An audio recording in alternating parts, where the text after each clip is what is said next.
Even in the case of Amazon centers, they try to fully automate and it just didn't work. They still need humans. So what's the closest thing to a human is a humanoid. Will we have useful humanoid robots soon? And if so, will they not be from Tesla? Hello and welcome to TechFirst. My name is John Koetsier. We all know Optimus, the Tesla bot that has been in development for a couple years, still can't really do all that much, but there's been some impressive progress.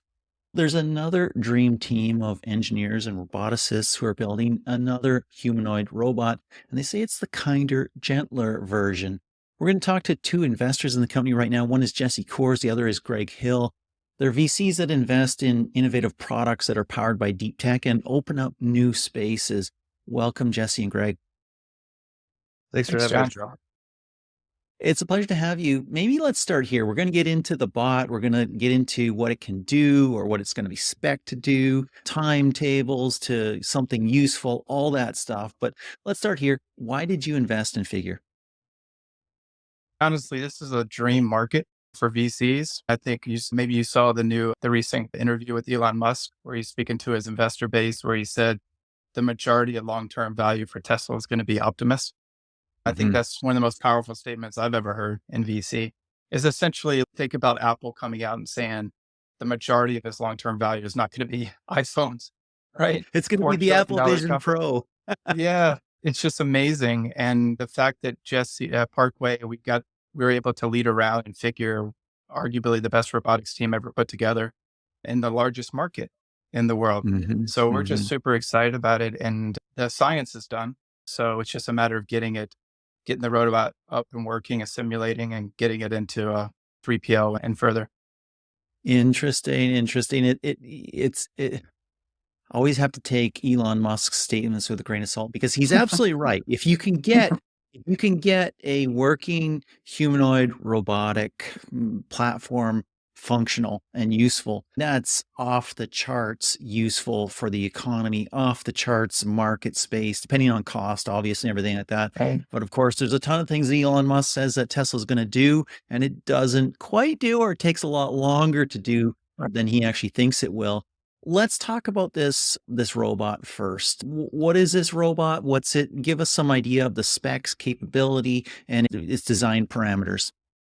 So Figure 1 from Figure.ai is their first robot.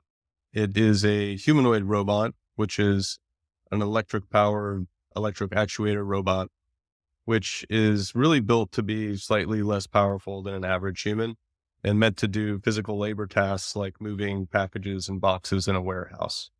And that's really where we're starting out. Over time, we would imagine the capabilities of Figure to be able to do more conditions of work. But we're starting out in a very limited set right now in warehouses for fulfillment centers, typically a job you'd call picking, moving one box from one bin to another or a package from here or there. It's something right now that there's a lot of turnover in the market with the folks that do that work right now. And there's a very big labor shortage. So we're trying to fill that gap. Yeah. In some markets where Amazon has its distribution centers, they've turned through 130%, 150% of the local workforce, and they can't keep people. And of course, there's all kinds of issues of the demands that they place on people there and the injury rates and all the things that are going on there. I actually know a person who was retired and just for a few bucks wanted to work in something, not an Amazon delivery place, but he just couldn't handle it after the demands were insane. So that's an interesting place to start, but there's a lot of non-humanoid robots that are going and being built for those sorts of things. Why humanoid? I think we certainly have very good robots right now in factories and warehouses that do specific tasks for automation. And those tasks there's a number of them, but they usually are only good at one thing. So that's a very limited market. For us, what's so powerful about a humanoid robot is that our whole environment is built around our form factor, the way we are as humans. So if we have something that's really close to approximating us, it can go wherever we go, but it can actually do a bit more in more hazardous conditions as well. Many facilities are very cold or they're very hot or they're unsafe, but the work that that we do is in physical labor is all shaped around us, like our Mhm. form factor. So Yeah. Mhm. Yeah. Yeah. that's what we're watching market. Yeah. Even the case of Amazon centers, they try to fully automate and it just didn't work. They still need humans. So what's the closest thing to a human is a humanoid. And a humanoid can work 24 hours a day, few charges like a Tesla car, work weekends, doesn't get sick, right? And in the hazardous environments, it's very, which I would say sometimes you could consider that hazardous environment. It's really jobs that people don't necessarily want to do, mundane tasks, not exactly a workforce coming up through the generations. So if you think about 5, 10 years from now, we're going to have a 20 million job shortage. And how are you going to fill that? Commerce has to continue on, and it can actually Mhm. cripple our economy if we don't have a Mhm. humanoid. So this is not really just showing up just to take people's jobs. It's actually coming to help manufacturing jobs in the US specifically.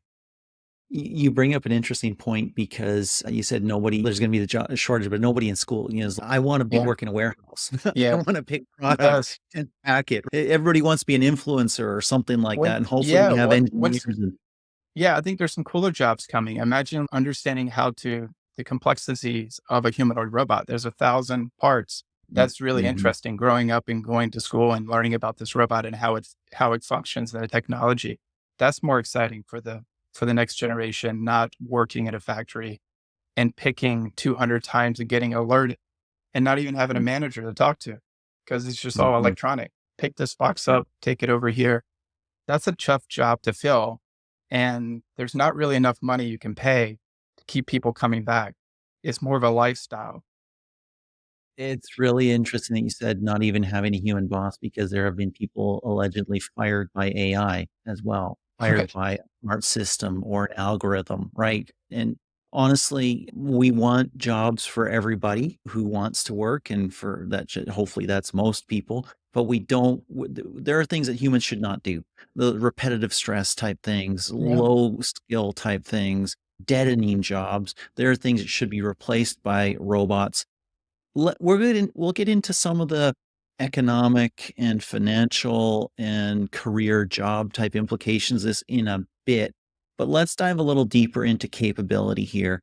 So it's humanoid. We know it looks like a human. How many degrees of freedom? What are its hands like? How complex is the jointing there? Does it have a replaceable battery pack? Run down what you think the first version will look like. The battery pack is chargeable, but not meant to be replaced on a day-to-day basis. It actually causes more problems than it solves to do that. Mm. So they will charge. I think the company's saying right now that they expect it to run for 5 hours before needing a recharge, but we actually imagine it could be quite a bit longer. Interesting. The hands in particular are where a lot of the IP has gone into.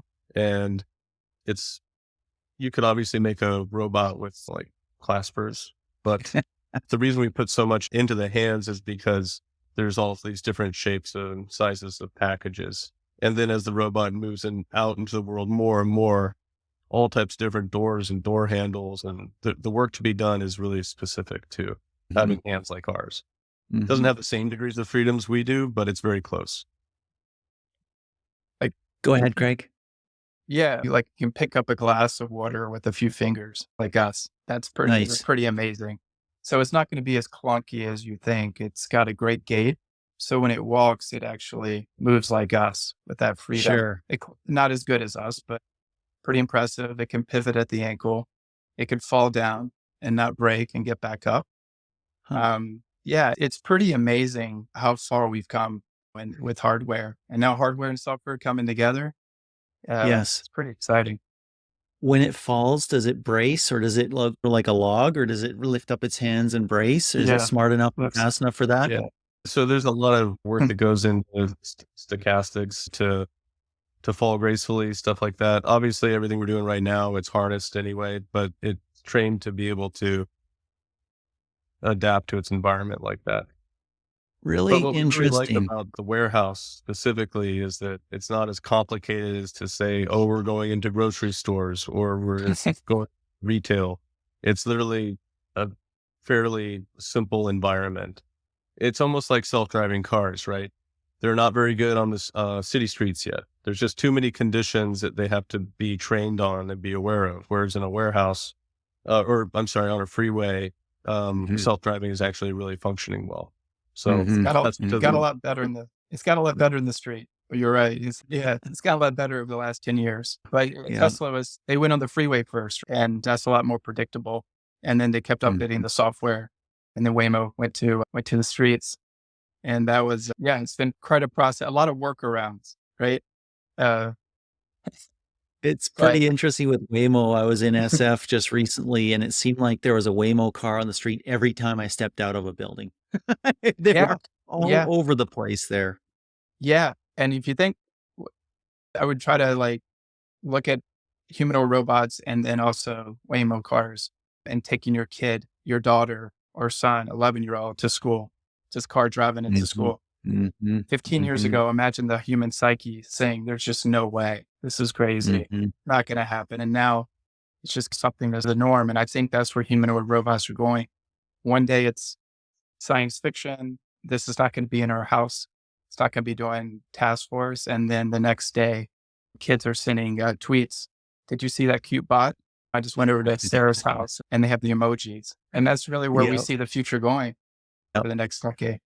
Talking about that, there's a viral video going around right now. Maybe yeah, I'm usually last to see these, so maybe it's been around for some time. But it's Waymo, and it's two really old dudes who go on there. They look like old retirees in their 70s or something like that.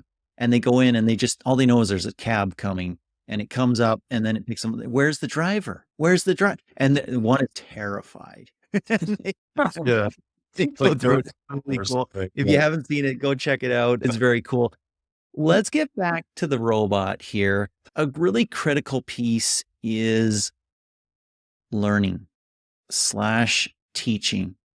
And so the warehouse is a great place to start. Like you said, it's a controlled environment. It's got there can be chaos in a warehouse, but it's within certain parameters. And there aren't 50 shoppers in front on the way to the oranges, right in the produce aisle. There's greater simplicity. But the learning platform is really key because when you develop a general purpose humanoid robot, you want to use it for general purposes. You want to give it to older people who can't maybe maintain their house as much. You want to give it to somebody who's super busy and they want something that will clean their home and maintain it, maybe even cook, maybe even bake. Who knows what? Yeah. You want ones that can go out and be gardeners or work on a farm as a laborer or other things like that. Talk about the learning platform that Figure is building here. Yeah, so it's largely proprietary. There is certain simulation, which is standard across all robotics. But I think that they did a great job at getting their product fully designed very quickly so that they could start simulating it. And being able to simulate different gates in a virtual environment and optimize it there translate over to the build of the robot when they built up the first 5 robots. And that's when the next layer of training takes place is actually training in with the base of simulated training, then go into real world training. So Hmm. it's essentially starting in imagination and bringing to reality is the way I look at it. Yeah, there's a lot of synthetic data being used for training environments right now, and it makes a ton of sense. You got to think that something like an LLM or a GPT-4 could be super useful for something like this in terms of understanding the world and understanding Yeah. things maybe to say as well. Think thoughts about that? Yeah, the company's actively exploring that, but it's pretty sensitive Yeah. in terms of how they're doing it. Yeah. Yeah. But we're really excited about what's coming there is what we can say. Absolutely. Yeah. Absolutely. Yeah. So let's talk about this on a broader sense then. You've said that you invest in products that are super innovative, that have deep tech, not just simple stuff. So that's going to have a longer time scale to go to market and to return on investment and other stuff like that. And they open up new spaces. Well, there's so much that you can imagine for a humanoid robot. What do you imagine the effects are on economies, global economy, but also regional, richer countries, poorer countries, all that stuff? How do you imagine that'll work out? going to have a profound impact in many ways. You can really you just have to use your imagination, but imagine a world where we could be one-to-one with humanoids pretty quickly, and maybe even more so because some people are going to want more than one, and many corporations are going to want thousands. Hmm. So what does it mean to have means of productivity in physical labor where you have something that is, how do you put it, doesn't get tired, doesn't have the same needs as people? So what does that do for production? It's a complete game changer for productivity and our Could means of production. Yeah, it could help bring manufacturing back to the US potentially, Hmm. or help with that. Hmm. It's interesting if you think about it in terms of, or make a kind of a correlation. You think about information and data and digital products and the arc that they've gone on as we've gone through the internet era, the digital era, and information wants to be free, right? The marginal cost of reproducing something approaches zero, right? Does the marginal cost of physical labor approach zero? And if I so, think, how does that work and how does that happen? Do we tax robots like Bill Gates has suggested so that we can provide universal basic income? Does it open up so many new possibilities for environmental remediation or other things like that that are just too, in many cases, too expensive to throw people at right now? The mind kind of boggles. Yep. yeah, I think it's all on the table. I think I just try to think about it simply. If I had one just in my own life, what does it mean for me to save time? Just imagine that all the little things that take up my day that I have to maintain, I didn't have to. Like, Hmm. how does that free me up? So it's not Hmm. just like leisure, my own work, like how much more time would I have to do the things that really propel innovation or whatever type of work you're doing? So I like to think about the scalability of that. So I'm not worried about taxes. I'm not worried about, I look at it more, what does it mean to have, as a society, just so much more time? Potentially. That's a profound Yeah, potentially. It's really interesting to look at it from another angle through a different lens. One of the things that we've seen AI doing is work that otherwise would not be done. So, Mhm. for instance, this is literally from like 2016 or somewhere in the dim midst of AI time, right? The early epoch of AI, where I think it was Reuters or AP started publishing AI driven articles of high school baseball games or small college baseball games. And that was work that just wouldn't have happened.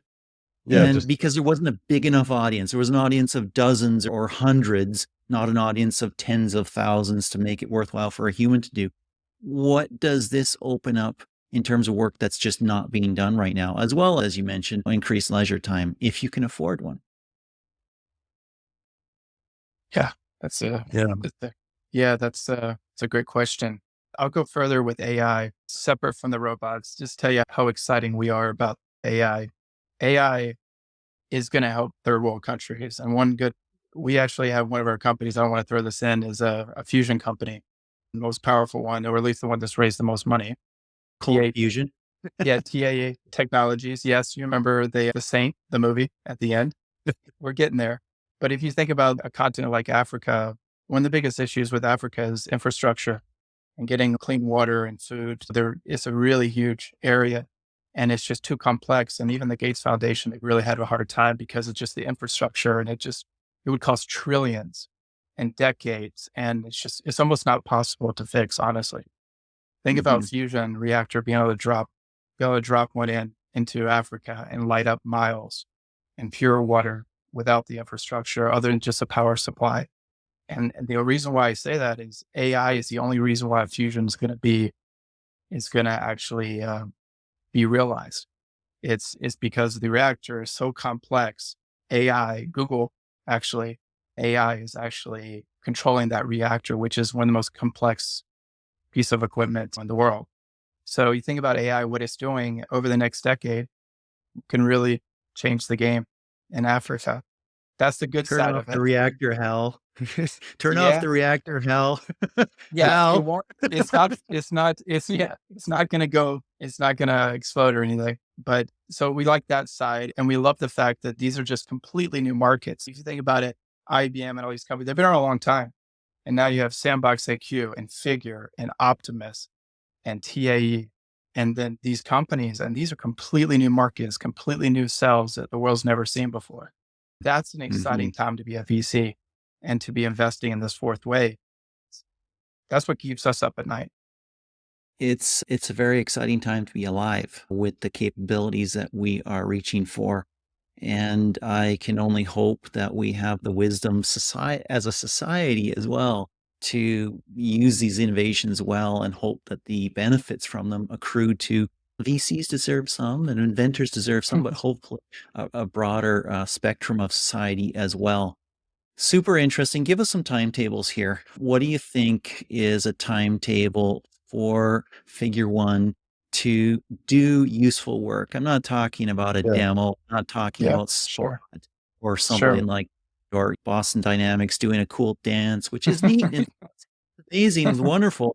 But what's the timeline to actually say, hey, you know what? We're renting this guy out, SaaS model for warehouse labor, or we're selling the dude, or whatever the case is. What's that look like? That's very close. We're looking at, yeah, Yes, we're, very we're looking close. at Yeah. 2024. So, 2024. yeah. Wow. I was Yep. expecting something like we're hoping to get something out there in 2025 or 2027 or something like that. You're talking literally next year. So you're talking maybe 6, 9 months or something like that, 12 months to get something that's actually functioning in a customer's warehouse. Yeah, Yeah. selective. I think the first handful of groups using it are going to be very close to it. Yeah. And going Interesting. out more broadly from there with more scale, it'll be Yeah. a little further out. Yeah. Figures built a factory within within their office, basically simulating so you can do one person's job through an entire day. And a really key executive at Geodis is there making sure that every aspect of that person's job is done perfectly. So by the time it hits the floor, there's going to be no guessing. It's going to be ready to Hmm. go. Really Wow. important. What's great about Brett Adcock, the founder, is he's a realist. He's got a big vision, but he also understands what's achievable. And once it hits the floor, once it's ready, we think we're going to get there first. And that's what's really exciting. Super interesting. Now, you mentioned before you think it's the best team building robots on the Yep. planet. Maybe you mentioned a couple names. Maybe Yeah. we'll talk a little bit about who they are, what they've done briefly. They are all very key in the industry. And there's about 50 people now. Brett Adcock is the founder and CEO, and this is his third venture. A few folks from his previous ventures who he's worked with over the years have joined him. Brett's a tremendous leader and a very successful entrepreneur, but also somebody who's successfully built one of the world's premier eVTOL electric vertical takeoff and land aircraft. That was Archer Aviation, and successfully brought it to market before FAA approval was ready from a business Mm. perspective. So the R&D in 3 years to be able to do that, the guy's a powerhouse. But he's also joined by CTO Jerry Pratt. Jerry Pratt was one of the leaders of the DARPA Humanoid Robotics Challenge, and his humanoid was on the cover of Time magazine. Just incredibly well respected in the humanoid robotics space.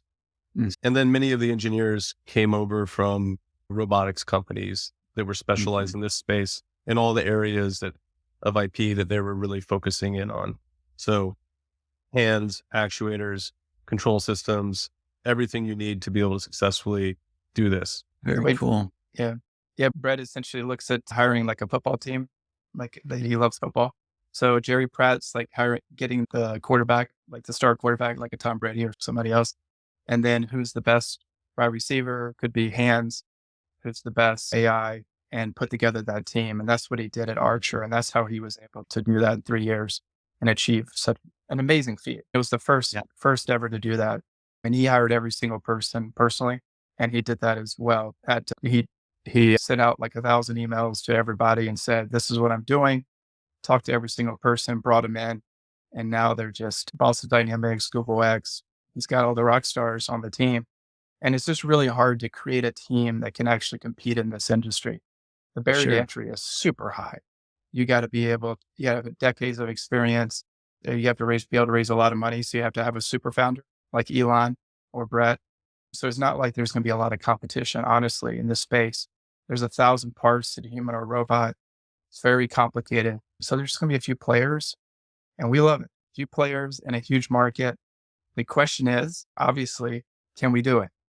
And once we get Mhm. past that gate and we can prove to the world, or the team can prove to the world that a humanoid can do one person's job in a warehouse or a factory and can be dependable day in and day out. It's Mhm. not going to break down. The company can rely on it. At that point, it's almost like when the first Tesla cars were coming out and hitting the road, and you just can imagine what's going to happen in the market. It's just a ton of money is going to flow in, and then Yep. everyone's getting really excited. And then at that point, we'll just keep updating the software and going into retail and, like you said, home care. Who knows? Education Yep. and a Healthcare. humanoid teaching. It doesn't have to Mhm. be, it could be high schools, it could be colleges, it could be at home. There's just so many applications. Just a humanoid to sit there and make sure the porch pirates don't take your packages all day. Pretty important. I don't know. I'm just thinking about That's all these things that you think of, right?